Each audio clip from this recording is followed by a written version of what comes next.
حضرت علی مشکل کشا کے فرزندوں کی شہادت، اولاد حضرت عقیل کی شہادت کے بعد اب حضرت علی مشکل کشا کے فرزندوں کی باری آئی۔ حضرت محمد بن علی رضی اللہ تعالیٰ عنہما جو اسماء بنت خثعمیہ کے بطن سے تھے، امام علی مقام سے اجازت لے کر میدان میں آئے، اپنی بہادری کے جوہر دکھائے اور بہت سے دشمنوں کو قتل کیا۔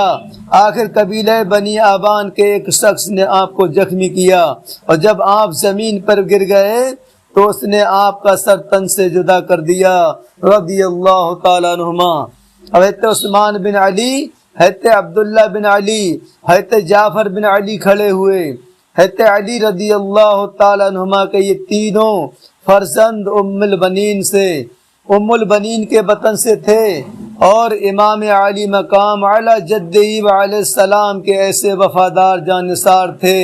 جب سمر عبداللہ بن ابن زیاد کا خط لے کر کربلا کی طرف روانہ ہو رہا تھا تو عبداللہ بن ابی محل جو ام البنین کا بھتیجا تھا اور جس کا شمار کوفہ کے بڑے لوگوں میں تھا، اتفاق سے وہ بھی اس وقت وہاں موجود تھا۔ اس نے ابن زیاد سے کہا ہمارے خاندان کی ایک لڑکی کے فرزند حسین کے ساتھ ہیں، آپ ان کے لیے امان نامہ لکھ دیجئے۔ ابن زیاد نے ام البنین کے چاروں فرزند حضرت عباس اور ان تینوں حضرات کے لیے امان نامہ لکھ دیا، جسے عبداللہ بن ابی محل نے اپنے آزاد کردہ غلام قزمان کے ہاتھ روانہ کیا۔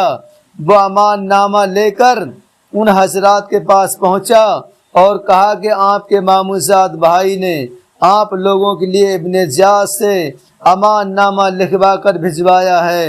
ان چاروں غیور اور بہادر جوانوں نے بیک زبان کہا ہمارے بھائی کو ہماری طرف سے سلام کہہ دینا اور کہنا کہ ہم کو ابن زیاد کی امان کی ضرورت نہیں، خدا تعالیٰ کی امان ہمارے لیے کافی ہے۔ سمر جلجوشن ام البنین ہی کا خاندان کا آدمی تھا۔ ابن زیاد کا خط عمر بن سعد کو پہنچانے کے بعد اس نے بھی جماعت حسینی کی طرف کھڑے ہو کر آواز دی ہماری بہن کے بیٹے کہاں ہیں؟ ان حضرات نے پوچھا ہم سے کیا کہنا چاہتے ہو؟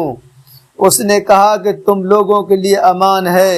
ان مجاہدوں نے جواب دیا خدا کی پھٹکار ہو تجھ پر اور تیری امان پر کہ ہمارے لیے امان ہے اور فرزند رسول کے لیے امان نہیں۔ حضرت عباس رضی اللہ تعالیٰ عنہ کے یہ تینوں بھائی ایک ایک کر کے میدان میں جاتے ہیں اور ہر ایک سینکڑوں کوفیوں پر بھاری ہوتے ہیں۔ جور ید اللہ سے یزیدی لشکر کی صفوں کو درہم برہم کر دیتے ہیں اور قوت حیدری کے وہ جوہر دکھاتے ہیں کہ دشمنوں کے دانت کھٹے کر دیتے ہیں۔ بالآخر بہشت میں بہت سے یزیدیوں کو قتل اور زخمی کرنے کے بعد فرزند رسول پر اپنی جان قربان کر دیتے ہیں رضی اللہ تعالی عنہ۔ پر خون پڑے تھے دستے مصیبت کے اس طرح، پر خون پڑے تھے دستے مصیبت کے اس طرح، صحن جمن میں پھول بکھرتے ہیں جس طرح، پر خون پڑے تھے دستے مصیبت میں اس طرح، صحن جمن میں پھول بکھرتے ہیں جس طرح، صحن چمن میں پھول بکھرتے ہیں جس طرح۔ شہادت ہے امام قاسم رضی اللہ تعالیٰ عنہما کی۔